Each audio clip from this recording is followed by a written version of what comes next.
ஜன்னல் வழி நாள்தோறும் மின்னல் ஒன்று கை காட்டும்.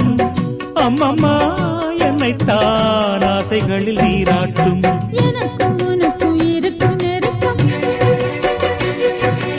இளமை தொடங்கி முதுமை வரைக்கும். இரவும் பகலும் உறவை வளர்க்கும். இடையில் இருக்கும் தடையை தகர்க்கும். விலகாத